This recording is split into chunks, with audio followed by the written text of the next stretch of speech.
my retirement is turning out to not be what we'd sort of expected, what we planned. My retirement was supposed to be involved at the diocesan level and also in parishes in looking at the whole issue of parish leadership and how do you identify parish leaders and help them grow. And in order to do that, you're looking for all sorts of words and gimmicks that can sort of help you do that. And one of the words that I came across is the word fact. The word fact. F.A.C.T. We look at, let's say, a person like we heard in today's gospel of Peter. He certainly lived that out. He certainly lived out that word fact. First of all, the F stands for faithful. Faithful. And Peter was a person, while he had his ups and downs in terms of his relationship with Jesus, he was faithful. And became a person of faith. A person of faith. You know, a couple of weeks ago, we had the gospel where they're in the boat, Jesus on the shore, Jesus comes walking out of the water, and Peter says, "Hey, let me come with you, Jesus."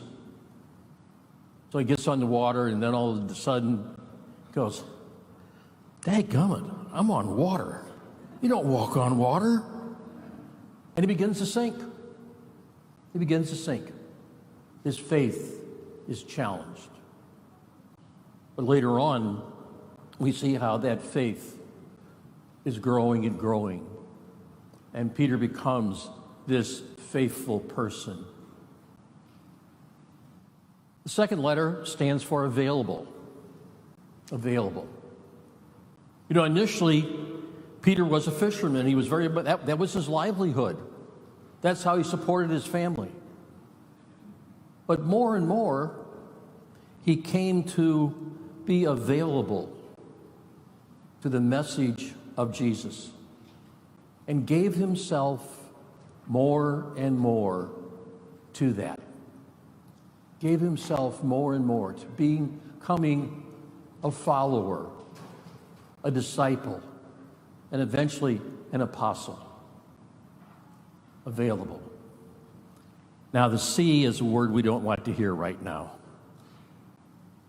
A parish leader needs to be contagious. Not in the sense of virus, but contagious in the sense that you draw people in. You draw people in. The message you have, and more importantly, the way you live life, brings people in. They're attracted. They want to be part of that. The T stands for teachable. How we're always called to learn, especially to grow. To grow in how we are a leader, how we become an effective leader, how we become a more effective church leader. So let's apply this to this coming Tuesday. It's the Feast of St. Louis. How did Louis, King of France, live out fact? He was a person of faith. He was that person who knew the importance of his relationship to God, and he was faithful to the teachings of the church. Now, as king, he certainly could have set the parameters on who he related to. But notice what he would do. He would invite people living on the street to come to eat with him. He was available to hear what they had to say. Indeed, to even serve them. He was contagious, both in the literal sense and in the figurative sense. Again, he gathered people. He gathered people around him, people who shared that faith, people who shared that sense of values. And he was teachable. Just imagine as he sat with the table at people and he would hear various stories of their lives and the impact that would have on his life and the way he was king. You also know on Tuesday we have a new archbishop coming to town. And boy, does he have to deal with that word fact. Obviously, he's a person of faith. He's faithful to the teachings of the church. Otherwise, he would not be bestowed that mantle that he will receive on Tuesday as Archbishop of the Archdiocese of St. Louis. Going to need to be available. You know, he's from the East Coast. He's going to have to learn a whole different culture, a whole different way of life. He's going to need to be available to that. And one of the groups he's going to need to be available to and get to know, and we are a unique group of people, the priests of the Archdiocese of St. Louis.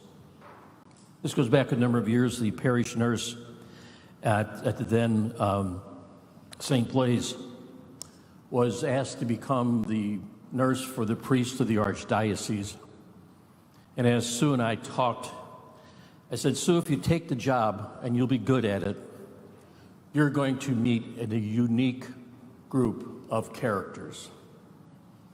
About 6 months later, we went out to lunch. I said, what do you think, Sue? She said, Rich, you were so right. Just imagine getting to know that group called the priests of the Archdiocese. And then there's the permanent deacons.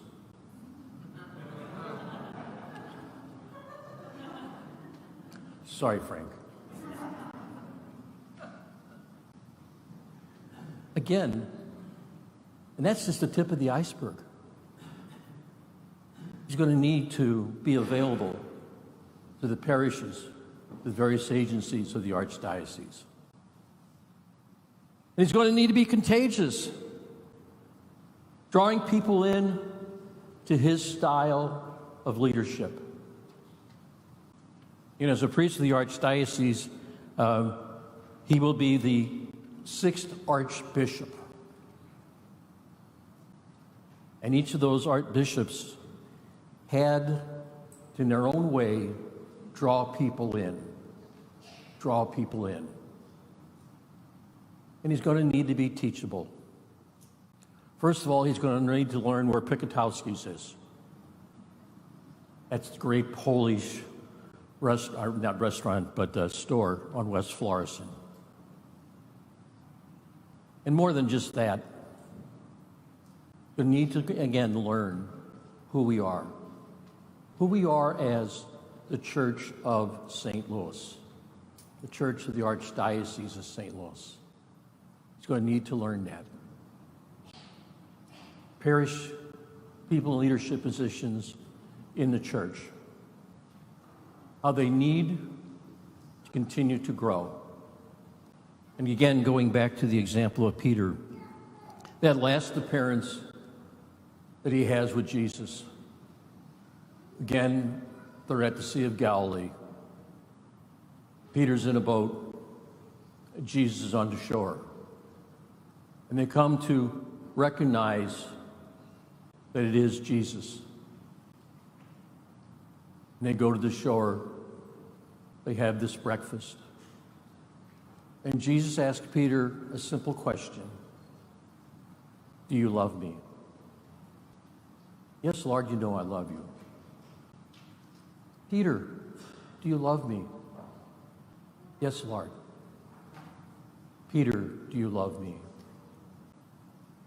And it's the constant question that any parish leader needs to continue to respond to.